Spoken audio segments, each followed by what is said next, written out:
यं ब्रह्मा वरुणेन्द्र रुद्रमरुता स्तुवन्ति दिव्यैस्तवै वेदैः साङ्गपदक्रमोपनिषदैः गारयन्ति यं सामगाम् ध्यानावस्थितं तद्गतेन मनसा पश्यन्ति यं योगिनी यस्यन्तं न विदुसुरासुरगणा देवाय तस्मै नमः।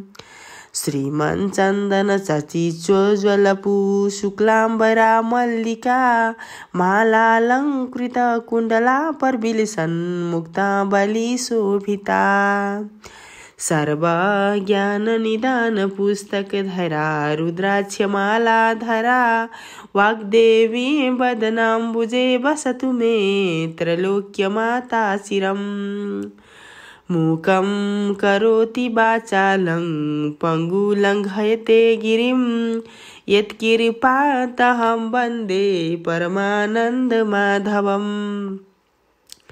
नमो भगवते तस्मै व्यासायामिततेजसे यस्य प्रसादादच्छामि नारायणकथामिमम्। नारायणं नमस्कृत्य नरं चैव नरोत्तमं देवी सरस्वतीं व्यासं ततो जयमुदीरयेत्। अथ विशोध्याय। कुमारजी आज्ञा गर्नुहुन्छ हे अगस्त्य मुनि। गोमाले भिक्षुक रूपी श्री महादेवको श्राप पाएपछि अति चिन्तित भइन्। गंगा स्नान गर्न गएका शिवभट्ट र सती ब्राह्मणीले स्नान गरी हरिहरको पूजा गर्दै सुडादि नाना द्रव्य दान गरी घर फर्कँदा गोमालाई रोइरहेकी देखेर सोधे, हे पुत्री किन रोयौ, के भयो तिमीलाई?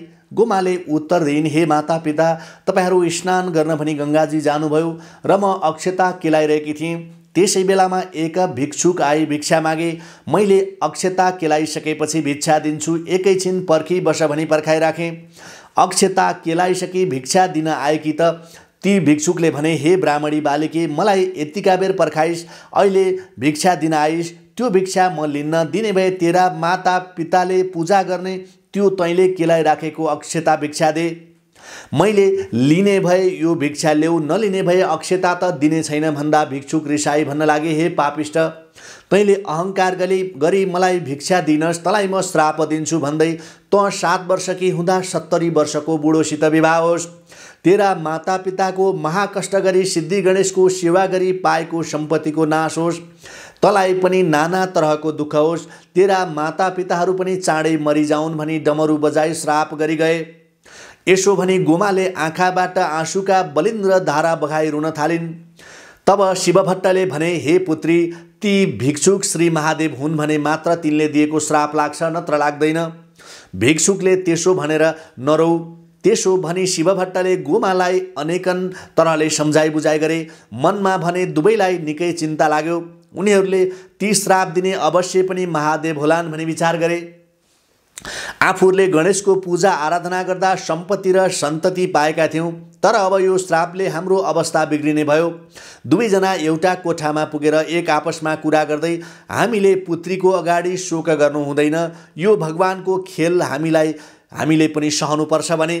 त्यसपछि जब गोमा 6 वर्षकी भइन्, तब शिवभट्टले आफ्नी स्त्रीसँग सल्लाह गरी गोमाको विवाह गर्नका निमित्त विभिन्न स्थानमा वर खोज्न ब्राह्मण पठाए। तर जगदीश्वर श्री महादेवको श्रापले गोमालाई कन्यादान लिने ब्राह्मण कसैले भेटाउन सकेनन्। यसपछि शिवभट्ट आफै जहाँ तहीँ गोमाको निम्ति वर खोज्दै हिँडे, तर आफूले भने जस्तो ब्राह्मण कहीँ पाएनन्। एक दिन घुम्दा घुम्दै गङ्गामा पुगेर त्यहाँ स्नान गर्न लागेका ब्राह्मणहरूलाई हेर्न गए।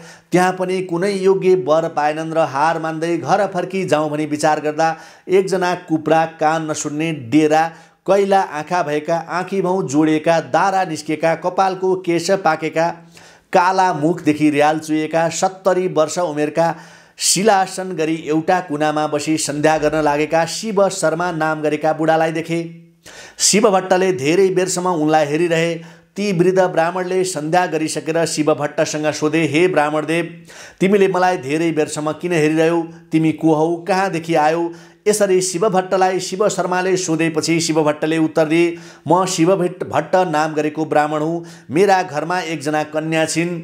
कन्यादान दिन भनी ब्राह्मण खोजी हिँड्दैछु, कहीँ पाइन र घर जान भनी आएको। यहाँ तिमीलाई देखेर तिमीले कहीँ योग्य वर देखेका छौ कि सोधौँ भन्ने विचारले पर्खिरहेको हुँ। तिमी को हौ? तिम्रो घर कहाँ हो? शिवभट्टका यी वचन सुनि शिव शर्माले भने, हे शिवभट्ट, म शिव शर्मा नाम गरेको ब्राह्मण हुँ। 16 वर्षको उमेरदेखि कसैले कन्यादान लिन भनी हिँडेको, तर आजसम्म मलाई कसैले कन्यादान दिने कोही पाएको थिएन। आज मेरो भाग्यले तिमीलाई पाएँ। हे पिता, म माथि दया गर्नुहोस्, तपाईँकी पुत्री मलाई कृपा गर्नुहोस्।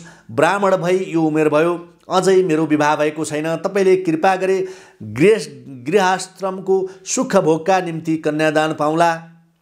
यसरी शिव शर्मा ब्राह्मणले भनेको कुरा सुनि शिवभट्ट ब्राह्मणले भने, हे वृद्ध ब्राह्मण, यस्तो उमेरका तिमीलाई मेरी बालिका छोरी कसरी दिनु? तिमी यस्ता कुरूपलाई कामदेवकी स्त्री रति जस्ती मेरी पुत्री अयोगी छिन्। शिवभट्टको कुरा सुनेर शिव शर्मा भन्छन्, हे शिवभट्ट, त्यसो नमान्नुहोस्, ती कन्या मलाई दिनुहोस्। तपाईँले नदिएमा म आत्महत्या गरी मर्नेछु। शिव शर्माले यस्तो कुरा गरेको सुनि शिवभट्टले मनमनमा विचार गरे, मेरी छोरीको कर्ममा यस्तै लेखेको रहेछ भने म अब कसो गरौँ? त्यस दिन श्राप गरी जाने भिक्षुको रूप श्री महादेव रहेछन्। उनैका श्रापले गर्दा आजसम्म मेरी कन्यालाई कुनै वर मिलेन। श्री महादेवको श्राप टार्न इन्द्रले सकेनन्, रावणले पनि सकेनथ्यो भने म जस्ता ब्राह्मणले कसरी सकौँला? यस्तो विचार गरी मन शान्त गराई शिवभट्टले ती शिव शर्मालाई साथमा लिई घर गए। सती ब्राह्मणीले शिव शर्मालाई साथ लिई आफ्ना स्वामी घर आएको देखि हर्षित भइन्। फेरि साथमा आएका वृद्ध पाहुनालाई देखेर सोधिन्, हे स्वामी, कसलाई लिएर आउनुभयो? शिवभट्टले भने, हे स्त्री, शिव शर्मा नाम गरेका यी ब्राह्मण हुन्। गोमालाई कन्यादान दिन भनी वर खोजी हिँडेको, कहीँ पाउन नसकी घर फर्किन आउँदा ती वृद्ध गङ्गाका तीरमा बसी सन्ध्या गर्न लागेका रहेछन्। मलाई त्यहाँ गएको देखेर सन्ध्या गरिसकी म छेउ आई, तिमी को हौ, कहाँदेखि आयो भनी सोधे। मैले ब्राह्मण हुँ, मेरा घरमा कन्या छिन्, कन्यादान दिन वर खोजी हिँडेको छु, तिमीलाई थाहा भए बताऊ भने। यिनले, म पनि ब्राह्मण हुँ, 16 वर्षको उमेरदेखि कसैले कन्यादान दिए विवाह गरौँ भनी हिँडेको, मलाई आजसम्म कन्यादान दिने कोही भएनन्। आज मेरा भाग्यले तिमीलाई भेटाएँ, तिम्री पुत्री मलाई कन्यादान देऊ भने। मैले भने, हे शिव शर्मा ब्राह्मण, यस्तो वृद्ध उमेरमा तिमीलाई मेरी बाल पुत्री कसरी दिउँ? फेरि तिमी यस्ता कुरूपलाई कामदेवकी स्त्री रति जस्ती मेरी पुत्री अयोगी छिन् भने। मैले भन्दा यिनले, त्यसो नभन, ती कन्या मलाई देऊ, नदी आत्महत्या गरी मरुला भन्दै म यिनलाई आफूसँगै लिएर आएँ। मैले यो ठुलो अनर्थ भयो। अब ब्राह्मण हत्याको पाप ल्याउँ कि गोमालाई कन्यादान दिउँ?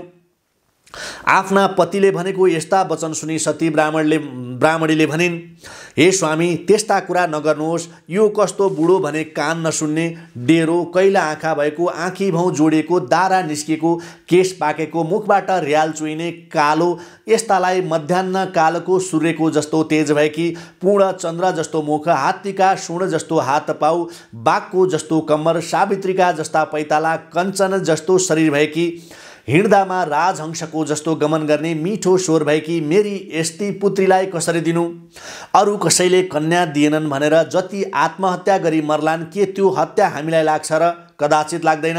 तपाईँलाई त्यस कुराको सन्देह भए त्यो आत्महत्या गरी मरोस्, त्यो पाप म कपालमा थापी ल्याउँला, त्यसका घुर्कीमा नडराउनुहोस्। 1000 ब्राह्मण हत्या लागे पनि त्यसलाई त म मेरी छोरी दिने छैन। के पृथ्वीमा अरू ब्राह्मण कोही रहेनछन्? तपाईँले नसकेको भए म गई खोजी ल्याउँछु। यति भनी सती ब्राह्मणीले आफ्ना स्वामी शिवभट्ट ब्राह्मणलाई भनिन्। यो कुरा सुनेर शिव शर्मा ब्राह्मणले भने, हे माता, संसारमा बुढा पनि छन्, बालक पनि छन्, राम्रा पनि छन्, नराम्रा पनि छन्। कसैका सन्तान छँदै छैनन्, कसैका छोराछोरी धेरै छन्, कोही पुरुषका आफूभन्दा उमेर पाकेका स्त्री छन्, कोही स्त्रीका आफूभन्दा उमेर पाकेका पुरुष छन्। कसैका स्त्री छैनन्, कसैका पुरुष छैनन्, कोही धनी छन्, कोही गरिब छन्। कुमालेको चक्र झैँ घुम्दै रहेको यो संसारमा बुढो कसलाई हुनु पर्दैन र कसलाई मर्नु पर्दैन र? यस अर्थले बुझ्ने हो भने ती कन्या मलाई ल्याऊ, नदिए तिमी दुवै स्त्री पुरुषलाई श्राप दिई प्राण त्याग गर्नेछु भनी आसनवादी प्राण वायु ब्रह्मरन्धमा पुर्याई मर्न तयार भए। शिव शर्माको यो चाला देखेर शिवभट्ट ब्राह्मणले डराउँदै भने, हे शिव शर्मा ब्राह्मण, त्यसो नगर, मेरी पुत्री तिमीलाई दिउँला। यति भनी बुझाई घोडा धोई माथि लगे। सती ब्राह्मणीले भने मानिनन् र शिवभट्ट ब्राह्मणले बुझाउन लागे, हे स्त्री, त्यस दिन श्राप दिई जाने भिक्षुको रूप श्री महादेव रहेछन्। अब 33 कोटी देवता हाम्रा सहायक भई आए पनि श्राप उल्लङ्घन गर्न सक्ने छैनन्। तसर्थ दैवले पारी ल्याएका कुरामा व्यर्थको ढिपी गर्नु उचित छैन। गोमा यिनैलाई कन्यादान दिउँ, सामग्री तयार गर। आफ्ना पतिले भनेको सुनि सती ब्राह्मणीले मनमा भन्न लागिन्, ओहो कस्तो आश्चर्य, बुढाको र बालिकाको विवाह भएको देख्नु पर्यो। निर्विवेकी विधाताले मेरी पुत्रीका निधारमा कस्तो लेखेका रहेछन्। न्वारण गर्दा ब्राह्मणहरूले यो बालिका भाग्यमानी हुनेछिन्, सम्पूर्ण लोकले मान्नेछन् भन्थे, त्यो पनि आज मिथ्या भयो।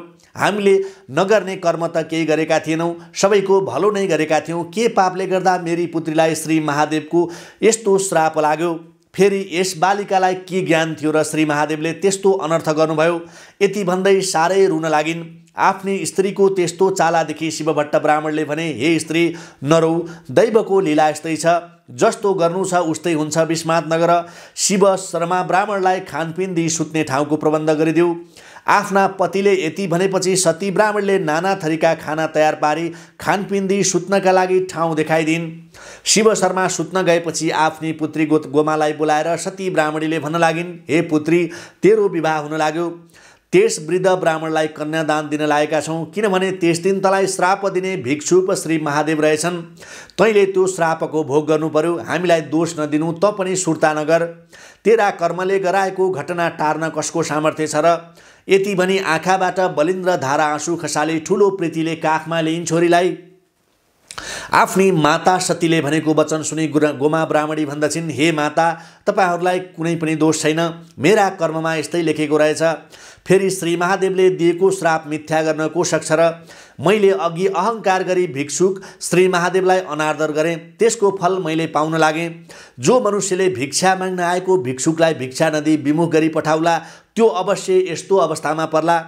जो मनुष्यले भिक्षा माग्न आएका भिक्षुकलाई भिक्षा दिई सन्तुष्ट गरी पठाउला, त्यसले यसलोक र परलोकमा सुख भोग गर्न पाउला। हे माता, चिन्ता नगर्नुहोस्। बुढो भए पनि, खोरन्डो भए पनि, दरिद्र भए पनि, रोगी भए पनि, कुष्ठी भए पनि, पापी भए पनि मलाई दैवले यस्तै पारी ल्यायो। रामचन्द्रजी जस्तालाई त दैव लागेर वनवास जानु पर्यो। वनवास जाँदामा पनि रावणले सीतालाई हरेर लग्यो।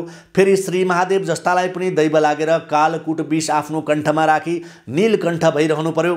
युधिष्ठिर जस्ता धर्मात्मा राजालाई पनि दैव लागेर राज्य नष्ट भई 5 भाइले नै वनवासी भई गुप्तवास जानु पर्यो। द्रौपदीलाई दैव लागेर दुर्योधनको सभामा निवस्त्र भई लज्जित हुने प्रयास गराइयो। बलि राजा जस्ता दातालाई दैव लागेर पाताल बासिनु पर्यो। फेरि कृष्ण जस्तो माया कसको छ र? तिनलाई पनि दैव लागेर आफ्ना सामु आफ्नै नाति अनिरुद्धलाई बाणासुरले नागपासले बाँधेको र 56 कोटी यदुवंशी नाश भएको देख्नु पर्यो। ब्राह्मण मण्डलमा सम्पूर्ण मनुष्य, कीट पतङ्ग, राक्षस इत्यादि जति पनि जीवात्मा छन्, सबैको सृष्टि गर्ने ब्रह्मालाई पनि दैव लागेर आफ्नो शिर कटाइरहनु पर्यो। देवताका राजा इन्द्रलाई दैव लागेर राज्य छोडी भाग्नु पर्यो। हे माता, दैवको गति उल्लङ्घन गर्न कोही पनि सक्दैनन्। पूर्व जन्ममा आफूले गरी आएका कर्मको भोग यस जन्ममा अवश्य भोग्नै पर्छ। धेरै पानी भएको समुद्रमा जत्रो घडा लिई गए पनि घडाभरि मात्र जल आउँछ। यस्तै आफ्नो निधारमा लेखेको मात्रै पाइन्छ। तपाईहरूले दिएको ठाउँमा म खुसीसित जाउँला, सन्देह नगर्नुहोस्। यसरी गोमाले भनेको सुनि सती ब्राह्मणीले खुसी भई भनिन्, हे पुत्री, त धन्य रहेछस्। यस्तो बालक अवस्थामा पनि तँलाई यस्तो ज्ञान छ। यस्ता प्रकारले रातभरि 2 आमा छोरी कुरा गरिरहे र भोलिपल्ट शिव भट्ट ब्राह्मणले हजाम डाक्न पठाई शिव शर्मा ब्राह्मणको कपाल खौरन र गोडाका नङ काट्न लगाए। त्यसपछि शिव भट्ट ब्राह्मणले लग्न ठहराई कन्यादानको सामग्री तयार गरी नाना मङ्गल यात्रा गर्दै आफ्ना मर्यादाले गोमा ब्राह्मणीलाई हीरा मोती माणिक रत्नादि नाना वस्त्र अलङ्कार पहिराई शिव शर्मा ब्राह्मणलाई कन्यादान दिए। गोमा ब्राह्मणीले पनि हातमा फुलको माला लिई शिव शर्मा ब्राह्मणका गलामा पहिराइदिन् र प्रणाम गरिन्। कन्यादान गरिसकी शिव भट्टले ब्राह्मणहरूलाई श्रद्धापूर्वक दक्षिणादि भोजन गराए अनि ब्राह्मणहरू बिदा भई आफ्ना आफ्ना घर गए। गोमा ब्राह्मणीले पनि शिव शर्मा ब्राह्मणलाई ठुलो प्रीतिका साथ सेवा गरी सुखपूर्वक राखिन्।